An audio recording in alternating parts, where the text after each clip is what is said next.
Good day, and thank you for standing by. Welcome to the Q1 2024 Great Lakes Dredge & Dock Corp Earnings Call conference call. At this time, everybody is in listen-only mode. After the speaker's presentation, there will be a question-and-answer session. To ask a question during the session, you will need to press star 11 on your telephone. You will then hear an automated message advising that your hand is raised. To withdraw your question, please press star 11 again. Please be advised that today's conference call is being recorded. I would now like to hand over the conference to our first speaker today, Tina Baginkis, Director of Investor Relations. Go ahead, Tina. Thank you. Good morning and welcome to our first quarter 2024 conference call. Joining me on the call this morning is our President and Chief Executive Officer, Lasse Petterson, and our Chief Financial Officer, Scott Kornblau. Lasse will provide an update on the events of the quarter, then Scott will continue with an update on our financial results for the quarter. Lasse will conclude with an update on the outlook for the business and market. Following their comments, there will be an opportunity for questions. During this call, we will make certain forward-looking statements to help you understand our business. These statements involve a number of risks, uncertainties, and other factors that could cause actual results to differ materially from our expectations. Certain risk factors inherent in our business are set forth in our earnings release and in filings with the SEC, including our 2023 Form 10-K and subsequent filings. During this call, we also refer to certain non-GAAP financial measures, including adjusted EBITDA, which are explained in the net income to adjusted EBITDA reconciliation attached to our earnings release and posted on our investor relations website, along with certain other operating data. With that, I will turn the call over to Lasse. Thank you, Tina. Great Lakes concluded the first quarter with good financial results, marking the best EBITDA quarter since the fourth quarter of 2021. During the quarter, the majority of our fleets were active on projects and performing well. Additionally, a new hopper dredge, the Galveston Island, was successfully commissioned and started operations, contributing to the project performance in the first quarter. After suffering the after-effects of COVID and delays in bidding of major projects from the Army Corps of Engineers the last 2 years, we are now back to more normal operations. In 2023, we secured 5 major project awards, including the Freeport Channel Deepening Project, the Sabine Neches Waterway Channel Improvement Project, the Port Arthur LNG Phase 1 Channel Improvement Project, and the Brownsville Ship Channel Project for next decade's Rio Grande LNG project. Subcontractor work to build and improve the containment areas has started on both LNG projects, with main dredging operations expected to commence mid-year of 2024. In 2023, we were also awarded a large reservoir dredge project in Puerto Rico. We have mobilized our dredge and pipeline in the reservoir, and dredging operations started during the second quarter. Our dredging backlog is strong. At the end of the quarter, it was $879 million, with 77% of our backlog in capital projects. With a record 2024 U.S. Army Corps of Engineers budgets of $8.7 billion that was approved in the first quarter, the bid market is expected to be robust in the second and third quarters, providing us with good opportunity to maintain a solid backlog. Modernizing our fleets with our new build program is a key factor in continuing to be a competitive market leader for the long term. We have made significant progress on our new build program with the delivery of our newest mid-size hopper dredge, the Galveston Island, which now is in operation and performing well. Her sister ship, the Amelia Island, is expected to be delivered in 2025. In 2023, we were honored to have President Biden attend the steel cutting ceremony for Great Lakes offshore wind rock installation vessel, the Acadia. The Acadia is the first and only U.S.-flagged Jones Act-compliant inclined fall pipe vessel for subsea rock installation. This month, we achieved another significant milestone with her keel laying at the Philly shipyard, marking the start of the assembly phase of the vessel's construction. The Acadia's current schedule is to install rock foundations for Equinor's Empire Wind 1 in 2025 and rock protection for the subsea cables on Ørsted's Sunrise project in 2026. In spite of the negative headlines on offshore wind in late 2023, we have this year seen new tendering rounds for power purchase agreements and offshore wind leases. Our offshore wind initiative presents Great Lakes with a strong growth opportunity in a rapidly expanding industry, which will diversify our business activities and broaden our client base. To support the new build program and provide additional liquidity for Great Lakes, in April, we entered into a $150 million second lien credit agreement with Guggenheim Credit Services. This also provides us with additional capacity to issue letter of credits for new tenders and contracts, as letters of credits are the most commonly required in oil and gas and offshore wind industries, unlike the government works where performance bonds are the preferred instruments. I now turn the call over to Scott to further discuss the results of the quarter and provide more details on our financing, and then I'll provide some commentary around the market and our business. Thank you, Lasse, and good morning, everyone. I'll start by walking through the first quarter, which resulted in the second consecutive quarter that EBITDA exceeded $40 million. In the first quarter, revenues were $198.7 million, net income was $21 million, and adjusted EBITDA and adjusted EBITDA margin were $42.9 million and 22% respectively. Revenues of $198.7 million in the first quarter of 2024 increased $40.7 million from the prior year's first quarter, primarily due to higher coastal protection revenue and higher capital revenue, which more than doubled from the prior year quarter, aided by the startup of the Galveston Island, offset partially by a decrease in maintenance and rivers and lakes revenue. Current quarter gross profit and gross profit margin increased to $45.6 million and 22.9% respectively, compared to $12.1 million and 7.7% respectively in the first quarter of 2023. The increase in gross margin is primarily due to improved utilization and project performance, a larger number of high-margin capital projects, and our continued focus on cost management. First quarter 2024 G&A of $16.1 million is $3.1 million higher than the same quarter last year, primarily due to higher employee benefit and incentive costs. Net interest expense of $3.9 million for the first quarter 2024 was up from $3.4 million in the first quarter of 2023, primarily due to an increase in revolver borrowings during the current year's quarter. First quarter 2024 net income tax expense of $7 million compared to a $0.8 million of net income tax benefit in the same quarter of 2023 is driven by the higher current quarter income. Rounding out the P&L, net income for the first quarter 2024 was $21 million, up from a $3.2 million net loss in the prior year quarter. Turning to our balance sheet, we ended the first quarter with $22.8 million in cash and $60 million drawn on our $300 million revolver, which doesn't mature until the third quarter of 2027.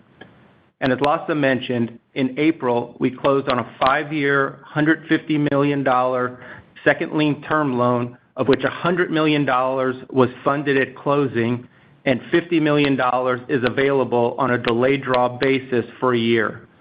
With the term loan proceeds, we fully paid off the revolver and are currently sitting with liquidity of over $325 million. With this financing, our weighted average interest rate on our total debt is 7%, with no maturities until 2029. We are now well positioned to complete our new build program with plenty of additional liquidity, while maintaining the flexibility of pursuing alternative sources of financing, including Title 11. Total capital expenditures for the first quarter of 2024 were $13.5 million, made up of $7 million for the construction of the subsea rock installation vessel, the Acadia, $3.3 million for the completion of the Galveston Island, $700,000 for the Amelia Island, and the remaining $2.5 million for maintenance and growth. Full-year CapEx guidance remains unchanged at between $170 to $195 million, but can change depending on timing of upcoming milestone payments. Looking forward to the second quarter, we expect utilization and revenue to decrease from the first quarter as 2 dredges will be undergoing regulatory dry dockings prior to commencing the LNG project in the middle of the year. This quarter, we will also begin a regulatory dry docking on a previously cold stacked dredge in anticipation of work slated to commence towards the end of this year, and we will have another dredge down for about a month for planned maintenance. The second quarter expected decrease in revenues and increase in costs compared to the first quarter is mostly related to the timing of dry docks and repairs. All of this was known and anticipated and doesn't change our view that 2024 will be a strong year and a return to normalcy anchored by a solid second half. With that, I will turn the call back over to Lasse for his remarks on the outlook moving forward. Thank you, Scott. We continue to see strong support from the Biden administration and Congress for the dredging industry. In March, President Biden signed the Energy and Water Appropriation Bill into law, which provides a record $8.7 billion in total funding for the U.S. Army Corps of Engineers for fiscal year 2024. The funding includes $5.6 billion for the Corps' operations and maintenance work and $2.8 billion for the Harbor Maintenance Trust Fund to maintain and modernize our nation's waterways. In addition, $2.2 billion in flood and storm damage reduction were approved. In addition, the Disaster Relief Supplemental Appropriation Act for fiscal year 2023 was approved, which includes $1.48 billion for the Corps to make necessary repairs to infrastructure impacted by hurricanes and other natural disasters, and to initiate beach renourishment projects that will increase coastal resiliency. We expect this increased budget and additional funding to support a very strong bid market for 2024. And as said before, we expect bidding to significantly increase in the second and third quarters and include the port deepening projects for Sabine and Mobile and a number of coastal protection and beach projects on the East Coast. The U.S. offshore wind market reached major milestones in the first quarter of 2024, with 2 commercial-scale offshore wind farms becoming operational and supplying power to the grid in New York and Massachusetts. In February, the Vineyard Wind Project off Martha's Vineyard completed installation of 5 turbines and supplying power to the New England grid, while continuing to install additional turbines. In March, we saw the completion of the landmark South Fork Wind Project, with all 12 offshore wind turbines constructed and the wind farm successfully delivered power to the Long Island and Rockaways. In an accelerated 4th bidding round in February of 2024, an additional 3 gigawatts of power were awarded by New York. Empire Wind 1 and Sunrise Wind were both awarded new power offtake agreements as part of the latest New York solicitation round. Notably, Great Lakes have been awarded rock installation contracts for both projects, and will be using Acadia to protect and stabilize foundations and cables for those projects with a combined capacity of 1.7 gigawatts. New Jersey awarded 3.7 gigawatts of PPAs in January of 2024, with a 4th round of solicitation for up to 4 gigawatts on April the 30th. And the results of the earlier announced tri-state solicitation of 6 gigawatts of offshore wind as expected to be awarded in the third quarter of 2024. And then finally, New York State recently announced further plans for a 5th solicitation round for offshore wind after scrapping the 4th round after disputes related to the turbine supply. Great Lakes has established a unique business position in the U.S. offshore wind market, and we continue to pursue and bid a number of other offshore wind farm projects, both domestically and internationally, with rock installations planned for 2026 and onwards. So in conclusion, we enter the new year with a record backlog, providing us with a strong project pipeline. The outlook for the bid market remains promising, and we have streamlined our cost structure. Our new build program is progressing and supported by solid liquidity. The first quarter results were very strong, so we are well positioned to deliver improved year-over-year results. And with that, I'll turn the call over for questions. Thank you. At this time, we will conduct the question and answer session. As a reminder, to ask a question, you will need to press star 11 on your telephone and wait for your name to be announced. To withdraw your question, please press star 11 again. Please stand by while we compile our Q&A roster. Our first question comes from Joe Gomes with Noble Capital. Go ahead, Joe. Good morning. Thanks for taking the questions. Really nice quarter. Morning, Joe. So first question I wanted to ask on the Galveston Island, how much utilization did you get out of that in the first quarter? Yeah, she started operations in January. We were working her at the same time as we were doing commissioning. And then she progressed to do a beach project on the East Coast. The exact utilization number I do not have. So she was partially operational during the first quarter, and her utilization is solid for the rest of the year. Great. And then you talked about the LNG project. Subcontractor work is ongoing. Did you see any revenue in the first quarter from the LNGs, or is all that really kind of mid-year and on? Yeah, Joe, we do book revenue when the subcontractor work starts, but the progression of subcontractor work is on the lower side of when we actually start dredging. So, our expectation when those projects start in the middle of the year that we'll see a tick up in revenue related to those projects. Okay.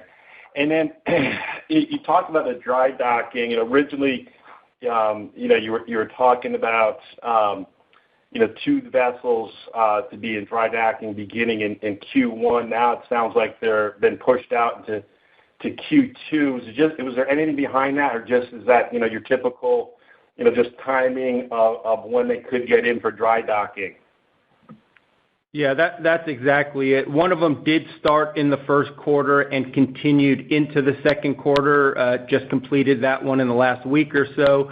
The other one that we had anticipated to start in the first quarter had some additional work we were able to do in the quarter, so that got delayed to start in the second quarter, and will run its duration for most of this second quarter, and then we'll be able to get ready for the LNG work, which should shortly start after that. Okay, great. And one more from me, if I may, I'll get back in queue. You're talking a lot about the core budget, and you think there should be some solid bidding going on and awarding in the second and third quarter. Do you see those contracts tending towards the bid and the book and burn type, or do you still see some key capital or project awards coming this year? Yeah, the bid market is improving, and the deepening projects that are going on in the Gulf is now continuing well. There is several phases of Mobile, one that has been awarded. We see a second phase of Mobile also happening here in the second quarter. On the East Coast, there's a lot of coastal protection work. I think if you go back a couple of earnings calls, we were talking about that beach market being delayed, and those contracts are now coming out. So there's good bid opportunities on the East Coast and in the Gulf here in the next 2 quarters. We should be able to maintain a book and burn type of bidding, but that is difficult to say with exact numbers. But in general, the bid market looks strong for the next 2 quarters. Great. Again, congrats on the quarter. Thanks for taking my questions. Thank you. Please stand by one moment for our next question.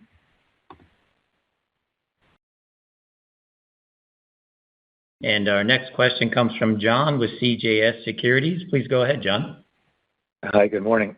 Nice quarter, and thank you for taking my questions. My first one is, could we possibly expect Q3 or Q4 to have performance similar to the one you just had, or is there more white space to fill in the schedule, or maybe more dry docking as we go through the year? Just any thoughts on how the second half might evolve? Yeah, so we will be executing a lot of the backlog that we have right now, for the rest of this year. Again, with the caveat on the second quarter, dry docks and repairs that I mentioned. We still have some white space to fill in the second half of the year, but with the backlog we have, that number is fairly low. So again, we still have work to win, but those 2 quarters are setting up to be a return to normalcy. What we've been preaching for the last year. Got it. And could you talk a little bit more about the domestic and international opportunities for the Acadia in 26 specifically, and if you're making progress towards filling the schedule for that year? Yeah, we have work. The backlog is secured for 2025 when she comes out. 26, we see additional scopes coming out on the existing contracts. So that is developing for 2026. And then 2026 and 7 and 8, there's opportunities internationally, which we are looking at this point in time. At the same time, as you have seen, the bidding rounds and the PPA awards is quite fluid in the U.S., and some of the work that has been delayed is now being delayed into 26 and 27, and we just need to see how that pans out. Clearly, Acadia is very competitive in the U.S. market, but we are also competitive in the international market due to her unique attributes. So we are working on those years. If you go beyond in the U.S., 28 and onwards, the market outlook is extremely solid. So good opportunities here. So that's kind of the details we have at this point in time. Okay, great. Thank you, guys. Thank you. Please stand by for our next question.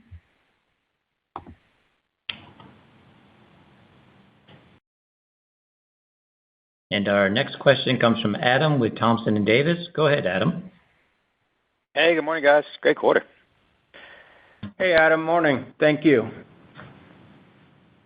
Scott, can you help out a little bit on that sequential?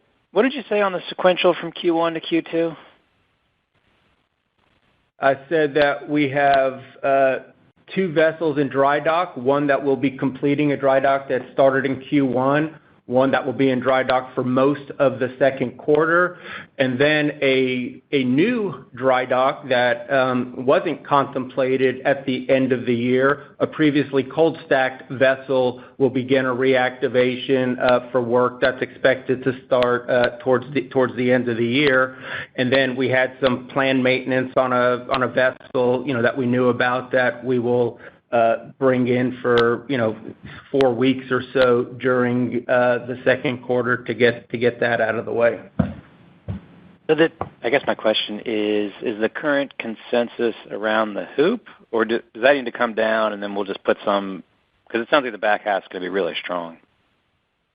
Yeah, none of this is new to us. This is how we saw it playing out. Again, I don't recall, Adam, where everybody has consensus right now. A small portion of Q1 is timing from that one dry dock that slipped a month or so into the second quarter. So you may make a small adjustment for that. And again, we have this additional dry docking, which obviously is accretive at this previous cold stack vessel that will have utilization. But, again, when I think about the year, again, nothing has changed. We've been saying for quite some time this is going to be a solid year, return to normalcy, and it's exactly how it's still shaping up. How do you expect backlog to trend? Yeah, I mean, when you have $1 billion of backlog coming into a year, it means you don't have that much availability as you normally do. So, I think we've been pretty consistent to think that we would just maintain $1 billion, in perpetuity is likely not going to happen because we are going to be, rolling off a lot. But as Lasse said, this market is extremely strong. There are a lot of opportunities coming up, and, we do have availability in 2025. We also have some flexibility on some of the backlog that we plan on executing in 2024 that we can push to the right if we find opportunities. So we'll be consistent in bidding jobs at the margins that we need for our vessels, but there are a lot of opportunities getting ready to come up over the next few months. Okay. More on the beach nourishment or capital, and then you mentioned LNG. There are a lot of opportunities. Yeah, there are. And then any update on Title 11? As not a lot. We continue to have dialogue with them, but as we mentioned in the last quarter, we're not going to wait anymore, and that's why we went ahead and did this financing. But this financing maintains a lot of flexibility with very favorable call provisions and this delay draw feature where we'll continue to work that.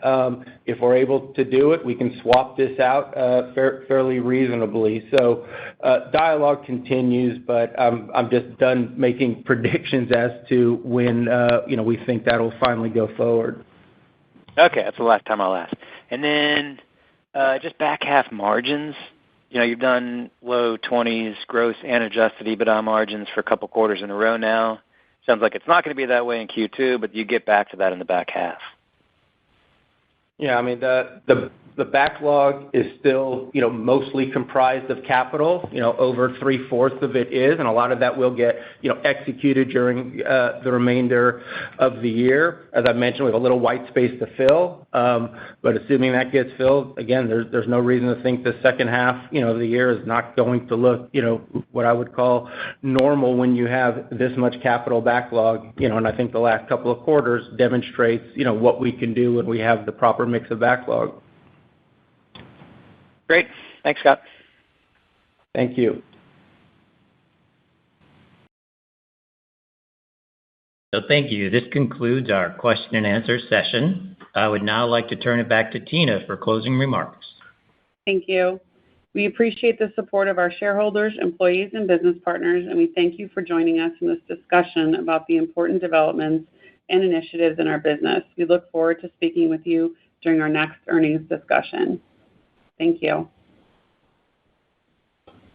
Thank you for participation in today's conference. This now does conclude the program. You may disconnect.